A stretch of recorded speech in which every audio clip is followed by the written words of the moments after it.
Bhagavani, Nirisa Nisa Bhagavani, Nisa Nisa Mani Bhagavani. Loving Sai Ram and greetings from Prashanti Nilayam. Normally, you would have heard in this time slot a talk by me on the life of Shirdi Baba. Today, I interrupt that serial to share some of my thoughts with you concerning some truly memorable moments we witnessed during Shivaratri celebrations last week.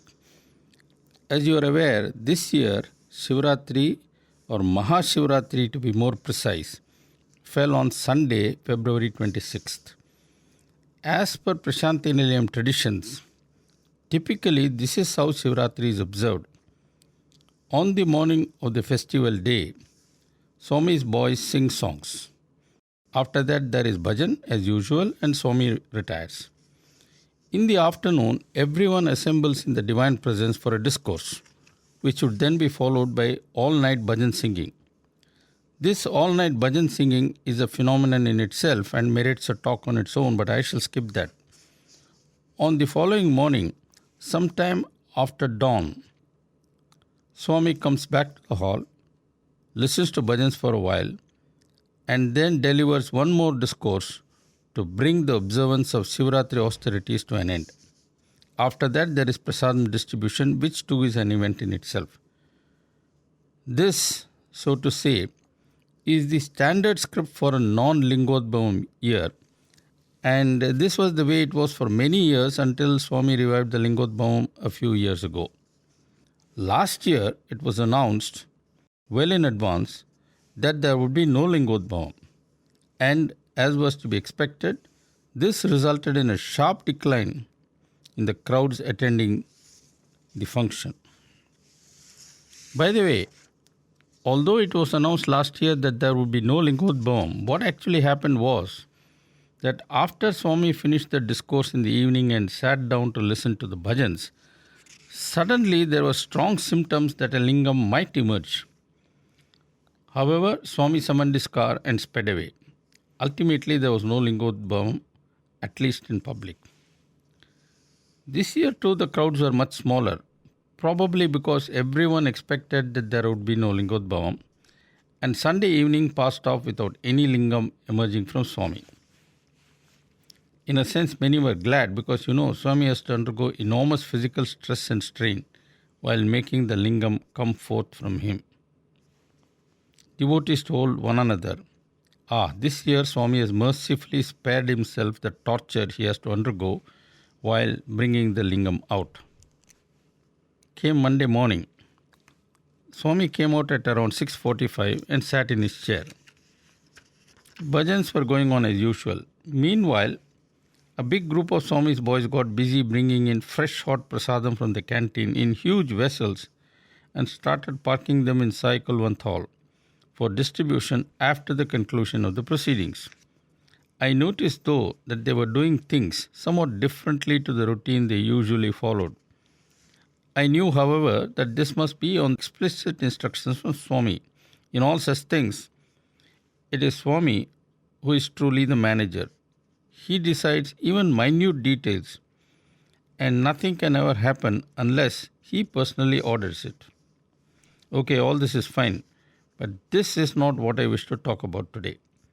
There we were, all of us, waiting for Swami to start on his morning discourse, when I saw a few boys rushing to Swami's interview room. In itself, there is nothing unusual in such a thing happening. Swami often gives instructions, and Swami's boys are so agile and alert that they dash to implement the instructions. A minute later, I saw these boys go back to where Swami was seated with flasks, towels, and tumblers in their hands. The moment I saw this, my antenna went up. I said to myself, looks like Swami is going to bring out a lingam. And it was not just me. The whole of Sai Kulwant Hall suddenly woke up from its drowsiness, coming at the tail end of an all-night vigil, singing bhajans. Something that does not normally happen in the morning session was about to happen. After last year, everyone assumed that for the second time in the history of this avatar, Lingodbhavam would come to a stop. What I mean is that way back, Swami used to bring out the lingams regularly, but then he put a stop to it for years and years. And then most unexpectedly, it became a star attraction, so to speak, when he revived the Lingodbhavam phenomenon. While everyone was thrilled to see this spectacular phenomenon, devotees also realized that Swami went through much physical pain and suffering before the lingam emerged. Thus, many started praying that Swami should spare himself this agony and stop the Lingodbhavam, and that's exactly what happened last year. And this year too, till Monday morning. But when on Monday morning it became clear that there would be a Lingodbhavam this year, the huge audience snapped to attention, and the singing of bhajans picked up in vigor and tempo. Everyone waited with bated breath while Swami started drinking glasses and glasses of water as he normally does just before the lingam emerges. A big group of boys was seated behind Swami, pouring out water from flasks into silver tumblers. 2 boys kneeling on either side of Swami were tensely focusing on Swami, ready to support him by holding him. One of them would place tumblers in front of Swami, full of water, and offer the water to Swami whenever he signaled, which was every 15 or 20 seconds. That's how frequent it was. Swami would take the silver tumbler from this boy and drink the water. He would then hand the empty tumbler, which this boy would pick up and hand over to the crew behind, and position the next tumbler in readiness for offering to Swami. Swami was evidently feeling very hot, and big fans were placed on either side to blow cold air. After drinking water, Swami would wipe his face, and so kerchief after kerchief was offered. Frequently, Swami would use a small towel to wipe his face and mouth. Any number of towels were passed on. Meanwhile, some of the boys sitting behind would run to Swami's interview room to fill the flasks, bring more kerchiefs and more hand towels. In a sense, all this was not new. We had seen this for many years now, except of course last year. But what was unusual this time was the very long time it took for the lingam to come out. 5 minutes, 10 minutes, 15 minutes, half an hour, 45 minutes, and still the lingam would not emerge. By now, almost everyone was absolutely shattered and silently prayed, "Oh Swami, please let this agony end this very minute." But Swami's suffering continued. Meanwhile, the bhajan singing went almost haywire. Normally, when the lingam is expected, the team of singers, that is to say boys from Swami's men's colleges in Vrindavan and Puttaparthi, and girls from the Antapur College for Women, would take turns and sing fast, powerful and inspiring bhajans on Lord Shiva. This time too, it started off like that. But when Swami's suffering became prolonged, the singers could no longer maintain the traditional drill and rhythm. Instead, they cried out in their own way, perhaps coaxing the lingam to emerge and bring Swami's suffering to an end. Here is a sample of those extraordinary moments.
I hope that audio clip gave you an idea of how things were that morning. Meanwhile, Swami's body continued to suffer so much that everyone seated everywhere could see it plainly. It seemed like an epic story in which a frail human body embodying the incarnation of God was struggling to rise to the enormous demands of a mighty divine power within to bring forth the ultimate symbol of creation. Finally, about 1 hour after Swami started showing the symptoms of yet another Lingodbhavam, the much-awaited lingam appeared ever so suddenly. It was about 8:15 a.m. Listen now to the sounds of that historical moment.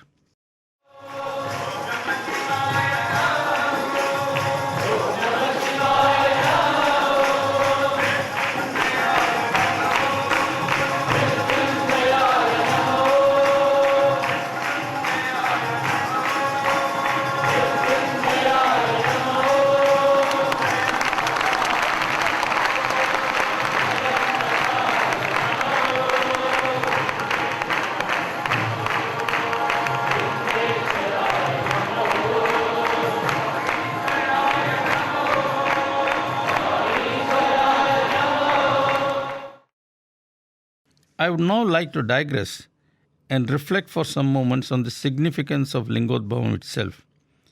People come from far and wide to witness the extraordinarily divine event and feel thrilled by it. That's understandable, but what exactly does that Lingodbhavam signify? That is what I would now like to dwell upon. Briefly, when Swami brings out a lingam from within, he is reminding us, among many other things, that behind creation there is a creator. If there is a painting, then there must have been a painter who painted the picture. If there is a child, then there must have been a mother who gave birth to that child. Everyone accepts these facts without any dispute whatsoever, including the so-called rationalists and atheists. But when it comes to the universe itself, say God created it and see how many feathers you ruffle. It's not just that some people feel offended by the reference to God. The more important point is that their vehement denial of God has done much harm to society. What we call good thoughts, good acts, etc. spring basically from God. Goodness is the representation of divinity at the human level. Swami as Krishna, as Shirdi Baba, and in his present incarnation has made very clear that goodness springs from godliness. Where there is love, there is God. Without God, there simply cannot be any love. And without pure love, there just cannot be any sacrifice. And without sacrifice, there cannot be any goodness. A very large number of people are good by nature, and silently they do a lot of good to society. Without the sacrifice of these people, without the compassion shown by these people, without the selfless service done by these people, without the sense of duty exhibited by these people, society would come to a grinding halt. All these virtues are the manifestation of divinity within a human being. So, the first point about Lingodbhavam is that it is a powerful reminder to us of the basic fact that behind creation there is a creator, and that creator is God. These days there is a lot of talk about the DNA test and so on. Where heredity is concerned, everyone knows that a child must have the genes of the mother and the father. In the same way, if every atom in the universe has come from God, should not every atom and all things built from atoms have divine genes, if I may say so? This exactly is what Swami often tells us. He says, everything in the universe is divine, and there is nothing other than God. Swami has said this to us not once, not twice, but any number of times. And yet, why do we fail to take notice of it? Because we are so obsessed with the outer form of everything in the universe. This is all the result of a terrible disease called body consciousness. In its most virulent form, this disease makes everyone see just the outside, but not what is hidden within. Let me give a few examples, starting with the sun. Today, thanks to our knowledge of science, we say the sun is but a gas cloud that is burning. Deep inside, it burns elements like hydrogen via thermonuclear reactions. and the energy produced in these reactions is what comes out to us as solar radiation. Yes, all this is true, of course. But how come all this is happening? The modern scientists would just shrug and say, oh, it's all nature. This kind of reaction may not be harmful, but then one thing leads to another, and it's really dangerous to ignore the omnipresence of God. Let's take violence. If people saw God in others, would anyone raise a sword to strike another person? Remember those famous stories about animals and Shirdi Baba? How Baba taught one woman that he came as a dog and she rained blows on him? And how he told another woman that he came as a pig and she fed him most kindly? Yes, as the Vedas proclaim, God is in everything from the atom to the galaxies. And as Swami often reminds us by quoting a powerful line from one of Saint Tyagaraja's song, God is in the ant and in the cosmos as well. What I am driving at is that Lingodbhavam is not a spectacle. But most unfortunately, that is what most of us tend to reduce it to by clamoring more for the photos and videos of that event rather than pondering about the deeper implications and the message that Swami is sending to us. Let's take a minute off to reflect on why Swami undergoes so much suffering to bring out the lingam. Is it merely to thrill us? Is it merely for showing the lingam to everybody by going around? Indeed, why does he, after going through so much physical pain, take the extra trouble to go around, holding up the newly created, brilliantly shining lingam for all of us to see? The suffering of the divine body that we saw this year was something quite unusual and exceptional. In fact, Swami mentioned to a few devotees even on the previous day that he was beginning to experience pain inside. So it was not just the painful struggle we witnessed on Monday morning. Unknown to the world, the birth pangs of creation, if I might call it that, had commenced 24 hours earlier. We all say that Swami brought out a golden lingam. Yes, that is true. But for a moment, just reflect on this fact. Can anyone have so much gold inside? The answer is no. Then, where from does the gold needed to form the lingam inside Swami come? It comes from the 5 elements that form Swami's body as well as ours. In our bodies, those 5 elements cannot specially combine to form gold. However, they do inside Swami's body as the result of divine Leela. Next, the gold that forms inside Swami's body must aggregate, become liquid, and acquire the shape of a lingam, after that solidified, and only then can it emerge. It's all very much like a baby growing in the womb starting from a single cell. I am sure you are aware that gold is a solid at room temperature. If it has to exist as a liquid, and this is what happens at start during the Lingodbhavam, then it must be at a very high temperature, something like 600 degrees. Now at that temperature, the stomach of ordinary mortals would simply burn away and turn into ashes. But such is the control exercised by the divine that the inner organs of the avatar do not get destroyed, though they experience excruciating pain and burning sensation perhaps. By the way, it is to counter this enormous burning sensation within that Swami drank so much water. That's what I think. Frankly, I have never seen anyone consume so much water. But then, there was a reason for it in this case.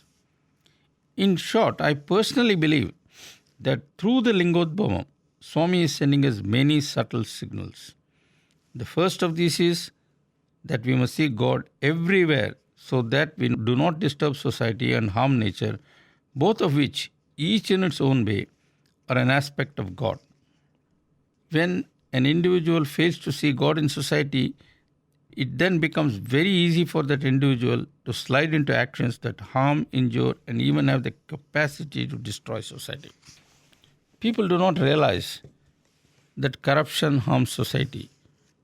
Promoting permissive behavior harms society. Unfair competition harms society. Creating unwanted desires in the name of expanding the market harms society. Promoting junk food harms society. Treating education as a business harms society. Marketing weapons harms society. Peddling pornography harms society. The list is almost endless. Why do people do all this? Because they are dominated by greed, by the quest for power, by the urge to dominate, etc. If, as Swami says, people see God in society, would they dare to do such things? In earlier years, I have seen many times big groups of Sai devotees from various states in India come to Prasanthi Nilayam to invite Swami to their own city or town. Swami would call the group for an interview, and the devotees would walk in with big smiles, hoping to persuade Swami to accept their invitation. After about half an hour or so, the door of the interview room would open, and out would come these people, every one of them with a long face. Why? Because Swami had ticked them off. What for? For not having unity. This has happened many times. The point is, why should there be such a marked absence of unity among Sai devotees when Swami keeps hammering the message of unity all the time? If we saw Swami in each other, could there be such disunity as to make Swami refuse the prayer to visit? Mind you, I am not trying to preach or pontificate. I am just trying to say that we must take seriously Swami's advice that we must see God in every entity in creation as we go through life. One might ask, what exactly does this mean? What's the meaning of seeing God in every entity in the universe? Many years ago, when I was giving a talk to a group of devotees, I said something similar. I said, we must see Swami in all. A devotee was a businessman and was in the audience, objected to my remark, and he said, listen, you obviously have no idea what business is. I do Pada Namaskar to Swami. I offer whatever I can to Swami free. Surely you do not expect me to fall at the feet of everyone I am trying to make a business deal with, do you? And do you expect me to give away free various things to my customer, things that I am trying to sell him? There was a lot of laughter and everybody was wondering how I was going to respond. I simply said, you know what Swami's name is? Sathya. All I ask is that a businessman must deal with his customer in a truthful manner with integrity and not try to take the customer for a ride. That's all. I am not asking you to do Pada Namaskar to your customer or give away things free. I am just asking for honesty. Is that asking for too much? The point about all this is that seeing God in others does not mean we abandon normal worldly code of conduct. What it means is that no one should hate others. If one hates others, it is tantamounting to hating God. No one should hurt others wantonly, especially with malicious intent. We would not hurt God, would we? In the same way, we should not hurt others because God resides in all. The long and short of it is that seeing God in every entity means recognizing that God is the core of all entities, both animate and inanimate. From society, let me for a moment turn my attention to nature. If man saw God in nature, he would not recklessly cut down trees. If man saw God in nature, he would not mercilessly hunt whales. If man saw God in nature, he would not shamelessly pollute air and water. If man saw God in nature, he would not so thoughtlessly harm the ecosystem created by God for the good of all living beings. The list goes on.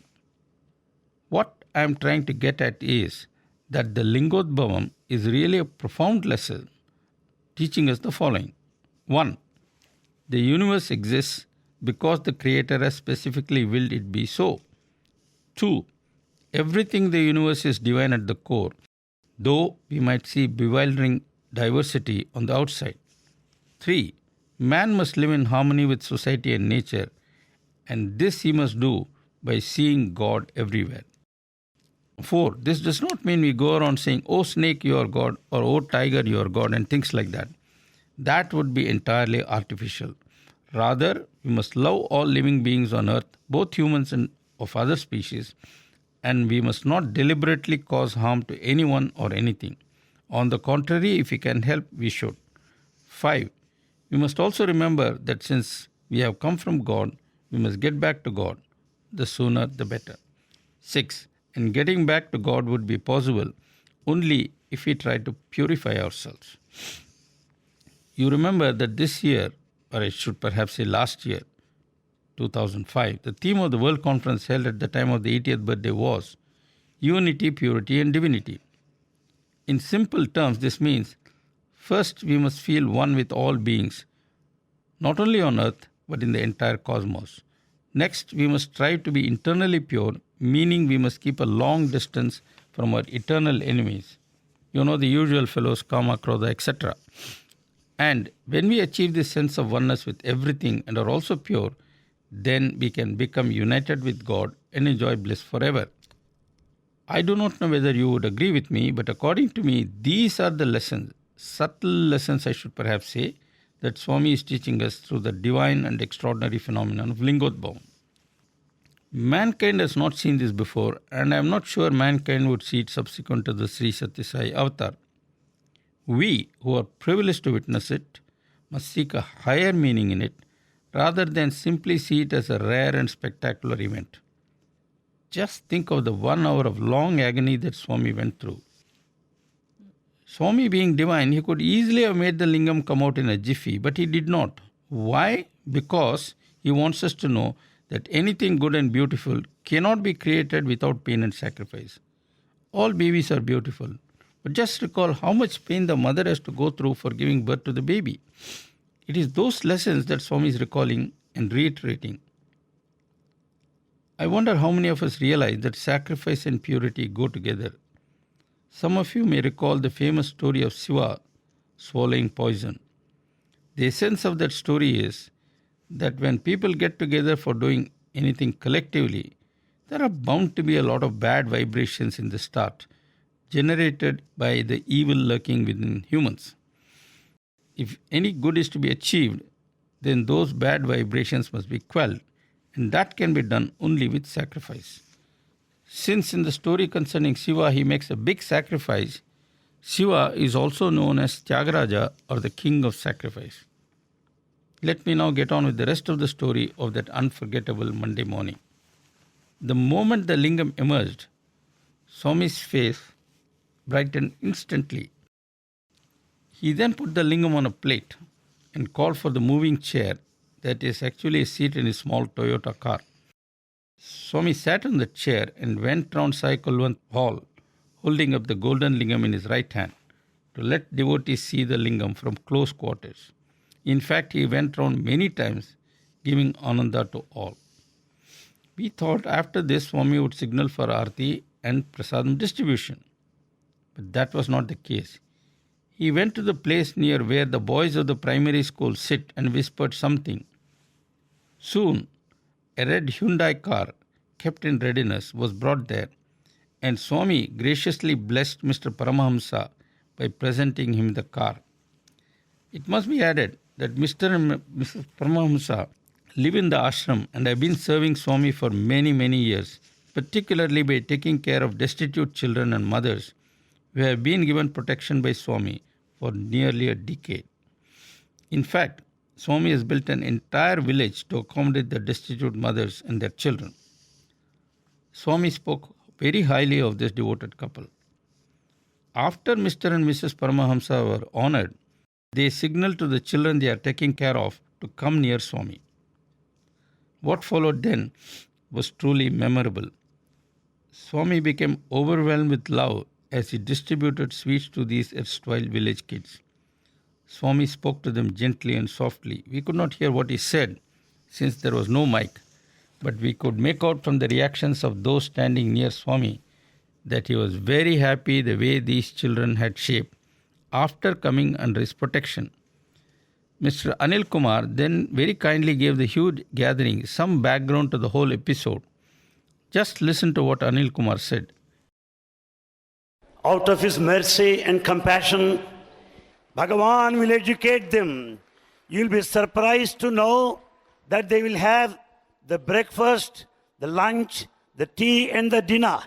And it's most surprising, it is Bhagavan's Leela, the divine Sankalpa, that the children who are here, unlettered in the beginning, today they got through the examination intermediate, They secured 80 to 90% in the final examination. They're all very small boys. And Bhagavan is their mother. Bhagavan is their father. They are no longer orphans. By the command and under the divine grace of most beloved Bhagavan, Mr. and Mrs. Paramahamsa are taking care of these children.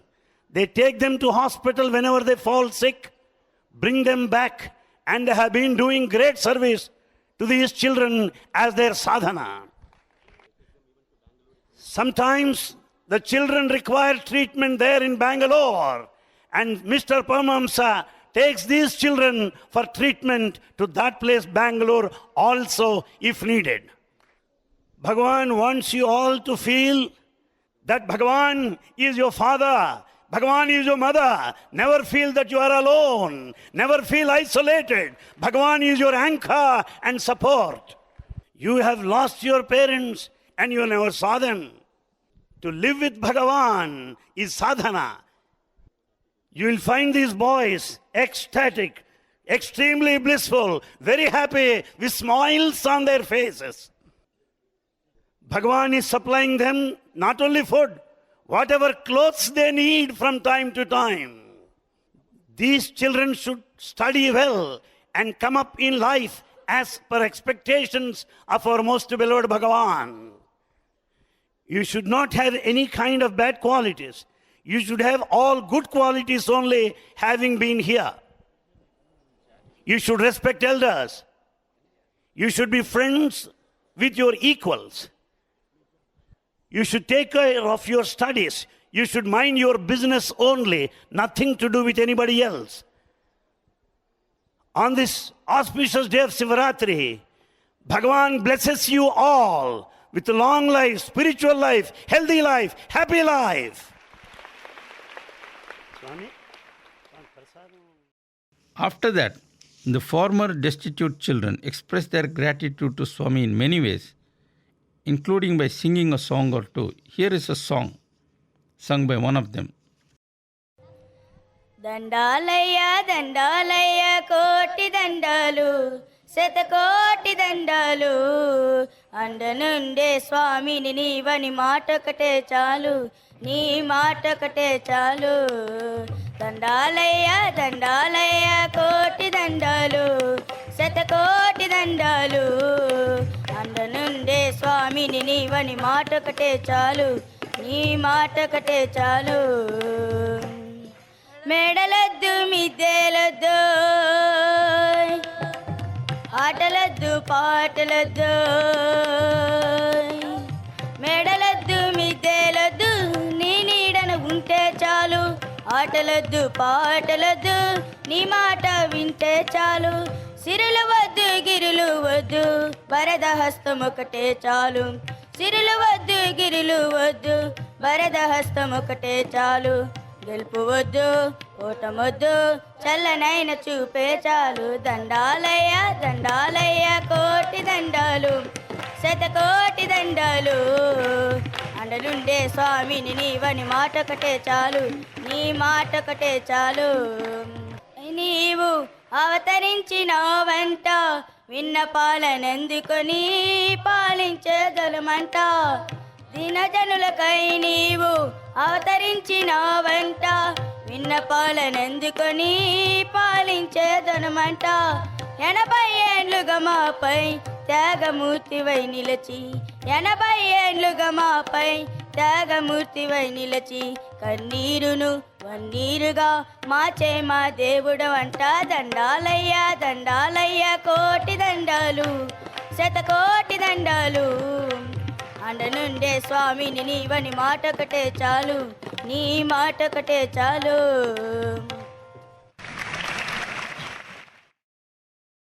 This song is set in folk song style, making it abundantly clear that these boys are really from backward villages. After that, a couple of these boys made speeches in which they not only expressed their deepest gratitude to Swami, but also promised to spend their lives with Swami, serving him in every possible way. Looking at it all, I felt that through this impromptu function honoring Mr. and Mrs. Paramahamsa, Swami gave an opportunity to the vast gathering in Sai Kulwant Hall to learn and appreciate how one must reach out to the forlorn, shower love and compassion on them, and bring cheer into their lives. This is one very effective way of being in resonance with society and therefore also with our Creator. Swami's entire life is a saga of love and compassion. But this Shivaratri, he gave new meaning to those words by first undergoing tremendous physical suffering to highlight the crucial role of sacrifice. The result of that personal suffering of his was the emergence of the Lingam, which taught us that without a creator there cannot be any creation. Next, having come into this world with the human form, itself a great blessing of the Lord, we must use the opportunity to serve society with love and compassion. Here again, Swami gave an example by reminding us of the children he had taken under his wing, bringing hope to their lives. Altogether, it was a memorable Monday morning with a wide shade of experiences from the utterly sublime to the very practical. I was deeply touched by it and I felt absolutely electrified by the extraordinary message that Swami sent through his suffering, of which we saw just 1 hour. I then resolved that I must share my feelings so that you can get at least some idea of the great divine drama that we witnessed that morning. That is why I am interrupting the normal schedule of talks on Shirdi Baba to tell you something about what I saw. In conclusion, I would like to quote a comment I overheard while returning to my room at the end of the proceedings.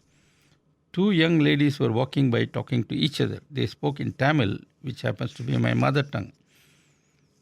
One girl said to the other, "Did we really have to witness all this horrendous suffering?"